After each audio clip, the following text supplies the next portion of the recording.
Hello everyone, कैसे हो आप सब। मैं हूं मनीष अग्रवाल और स्वागत है आपका मेरे यूट्यूब चैनल ज्ञान अकादमी पर। इस वीडियो में हम जानेंगे आर्टिकल 32 के बारे में, जो कि है राइट टू कॉन्स्टिट्यूशनल रेमेडीज़। हमारे संविधान के निर्माता डॉक्टर भीमराव अम्बेडकर का कहना था कि article 32 fundamentals of all fundamentals, सभी मौलिक अधिकारों में सबसे बड़ा मौलिक अधिकार है, सबसे अच्छा मौलिक अधिकार है। ऐसा उन्होंने क्यों कहा? उन्होंने कहा कि अब तक के जो मौलिक अधिकार थे सभी में अधिकारों के बारे में बात की गई है, लेकिन आर्टिकल 32 ही मौलिक अधिकारों के उल्लंघन की चर्चा करता है। वह कहता है कि अगर किसी व्यक्ति के मौलिक अधिकारों का उल्लंघन किया जाता है तो आर्टिकल 32 सुप्रीम कोर्ट को अधिकार देता है कि वह किसी व्यक्ति के मौलिक अधिकारों का उल्लंघन न करने दे। इस प्रकार आर्टिकल 32 हमें 5 रिट देता है। वह 5 रिट कौन कौन सी हैं? Habeas corpus, mandamus, prohibition, certiorari and quo warranto, जिसको हिंदी में कहते हैं बंदी प्रत्यक्षीकरण, परमादेश, उत्प्रेषित, प्रतिषेध, उत्प्रेषण और अधिकार प्रश्चा। इन पांच रिट को हम अच्छी तरीके से जान लेते हैं क्या कहती हैं ये 5 रिट और क्या अधिकार देती हैं सुप्रीम कोर्ट को। ठीक है ना। पहला है हैबियस कॉर्पस। हैबियस कॉर्पस कहता है हिंदी में इसको कहते हैं बंदी प्रत्यक्षीकरण। यह कहता है कि अगर किसी व्यक्ति को इलीगल रूप से पुलिस अधिकारियों द्वारा या किसी और दूसरे व्यक्ति द्वारा उसको हिरासत में ले लिया जाता है, उसको कब्जे में ले लिया जाता है, उसको किसी कमरे में बंद कर दिया जाता है, तो उस व्यक्ति के मौलिक अधिकारों का उल्लंघन हो रहा है। आर्टिकल 21 का उल्लंघन हो रहा है, जो कि आर्टिकल 21 क्या है, हमें जीने का अधिकार देता है और आप उस व्यक्ति के जीने का अधिकार को छीन रहे हो। तो इसी वजह से क्या है कि हैबियस कॉर्पस ये कहता है कि उस व्यक्ति को जिसको आपने कब्जे में रखा है उसको कोर्ट में प्रस्तुत कीजिए और उससे बात करेंगी, सुप्रीम कोर्ट से बात करेगी और कहेगी कि पुलिस से कहेगी कि इस व्यक्ति को आपने क्यों कैद की हिरासत में रखा है, क्यों डिटेन किया है, आप अपने बात को रखिए।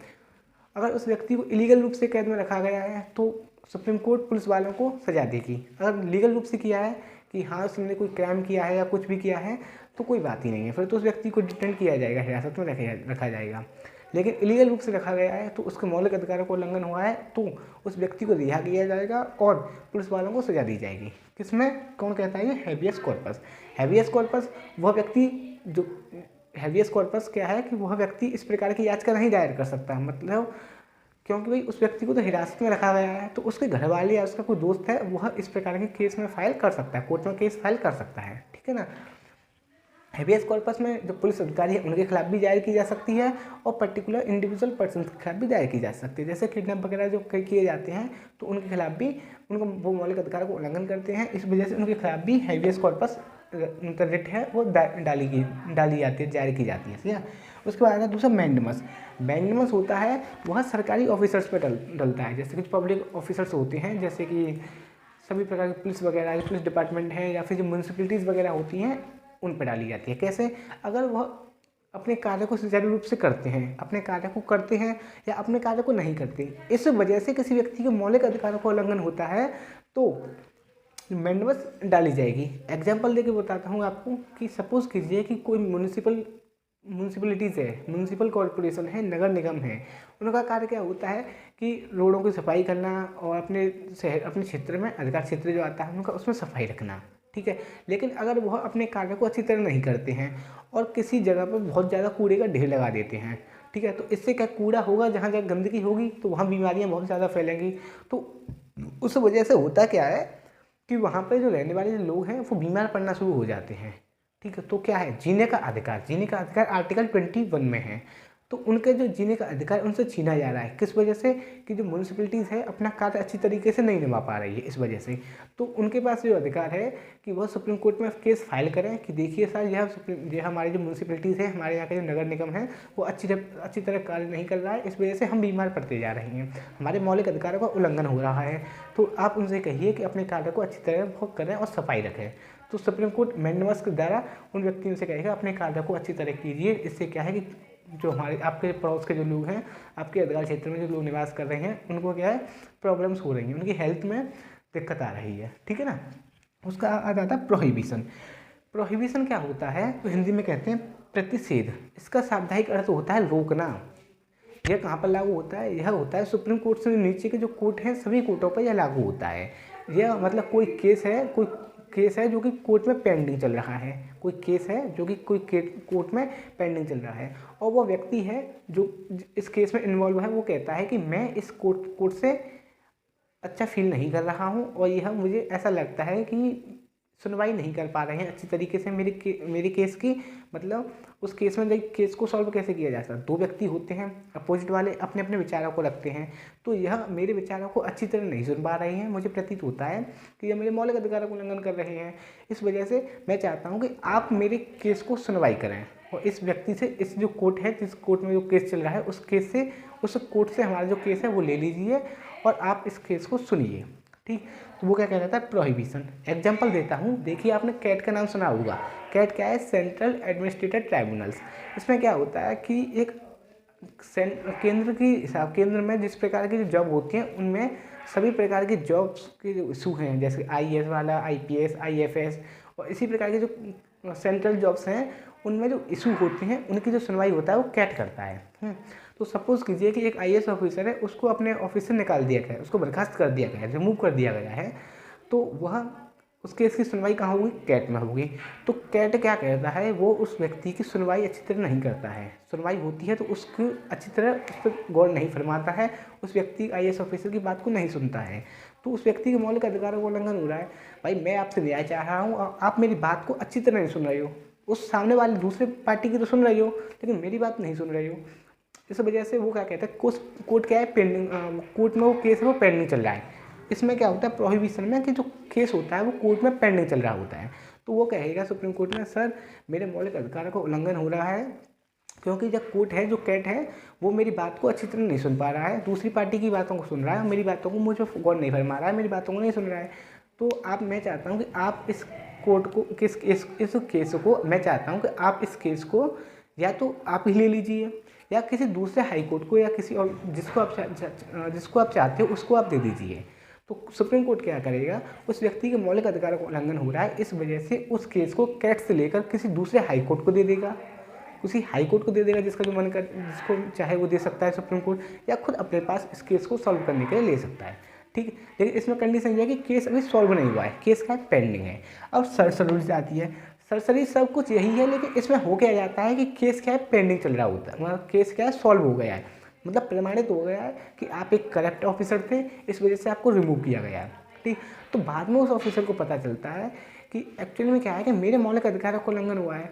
अब पता नहीं इन्होंने क्यों मुझे करप्ट घोषित कर दिया, पता ही नहीं चला, तो इन्वेस्टिगेशन चाहता हूँ मैं इस केस की और अच्छे डिटेल में चाहता हूँ। तो मैं सुप्रीम कोर्ट से कहूँगा कि सर मुझे नहीं पता, आप इस केस मेरे साथ मौलिक अधिकार का उल्लंघन हुआ है, आप इस केस को दोबारा से आप ही सुनवाई कीजिए। तो सुप्रीम कोर्ट कौन सा रिट डालेगा, वो डालेगा सर्सुलरी। सर्सुलरी में जो केस बिल्कुल कंप्लीट हो जाता है तब उसकी सुनवाई की जाती है। अब आता है क्वा वारंटो। क्वा वारंटो जिसको हिंदी में कहते हैं अधिकार प्रस्त्या। यह डलता है जो गवर्नमेंट ऑफिसर होते हैं, जो गवर्नमेंट ऑफिस हैं उनमें जो व्यक्ति कार्य कर रहे होते हैं, गवर्नमेंट एम्प्लॉय होते हैं, उनके खिलाफ करता है। कैसे कि भाई सबका अपना, सपोज कीजिए कि कोई सरकारी इंजीनियर है, तो सरकारी इंजीनियर के लिए इंजीनियर का जो टेस्ट होता है वो क्लियर करना होगा, उसके साथ साथ ग्रेजुएशन का होना बहुत ज़रूरी है। भाई बीटेक करोगे आप, एक इंजीनियर बनोगे, तभी तो आप इंजीनियर की परीक्षा दे सकते हो। लेकिन अब सपोज कीजिए कि कोई मंत्री है, अगर वो अपनी रिश्तेदारी से किसी व्यक्ति को इंजीनियर बना देता है, सरकारी इंजीनियर बना देता है, भाई उसके पास डिग्री नहीं है, बीटेक की डिग्री नहीं है, तो भी आपने उस व्यक्ति को गवर्नमेंट इंजीनियर बना दिया, तो और दूसरे व्यक्ति को पता चल जाता है कि एक्चुअली में इसने दलाली कर या किसी तरीके से इस व्यक्ति ने क्या है कि अपनी सेटिंग बिठा ली है, अपनी मामला मतलब गवर्नमेंट एम्प्लॉय बन गया है, तो वह व्यक्ति उस एम्प्लॉय के खिलाफ, गवर्नमेंट एम्प्लॉय के खिलाफ केस फाइल कर सकता है, जो कि है क्वा वारंटो। वो कह सकता है सुप्रीम कोर्ट जी, सर माननीय महोदय, आप इस व्यक्ति की जांच कीजिए कृपया करके, इन्होंने जो ऑफिस होल्ड कर रखा है उसके लिए लायक है नहीं, इनके पास उस प्रकार का जो ग्रेजुएशन नहीं है, उसका इंजीनियरिंग बन गई है, बट इनके पास तो किसी प्रकार की कोई ग्रेजुएशन नहीं है, बीटेक नहीं है इनके पास, तो लेकिन फिर भी क्यों बना दिया है आपने इनको। तो कृपया करके इनकी जांच कीजिए और अगर सही है तो ठीक है, नहीं है तो इनको रिमूव कीजिए, इस लायक ये पद के लायक ये नहीं है, फिर भी आपने इनको पद दे रखा है, इसकी जांच कीजिए। इस प्रकार हमारे आर्टिकल 32 में 5 प्रकार की रिट थी, जो कि habeas corpus, mandamus, prohibition, certiorari and quo warranto, जिनके बारे में हमने आपको बता दिया, देख लिया है। अब रिट हमारी दो तरीके, रिट हमारी दायर करने का जो अधिकार क्षेत्र है वो दो के पास है, एक तो सुप्रीम कोर्ट के पास है, एक हाई कोर्ट के पास है। सुप्रीम कोर्ट के पास जो अधिकार आता है रिट दायर करने का वो आता है आर्टिकल 32 में, ठीक। लेकिन हाई कोर्ट में जो रिट जारी करने का जो अधिकार है वो आता है आर्टिकल 226 के द्वारा। इन दोनों में फ़र्क है थोड़ा सा। हमारा आर्टिकल 32 मौलिक अधिकारों की रक्षा करने के लिए सुप्रीम कोर्ट को दिया गया है, और सुप्रीम कोर्ट इस प्रकार की जो रिट है बस मौलिक अधिकारों के लिए ही लागू कर सकता है। किसी व्यक्ति के मौलिक अधिकारों का उल्लंघन किया जाता है तो सुप्रीम कोर्ट ही आर्टिकल 32 की रक्षा कर सकता है। आर्टिकल 32 का यूज़ करके उस व्यक्ति के मौलिक अधिकारों की रक्षा कर सकता है।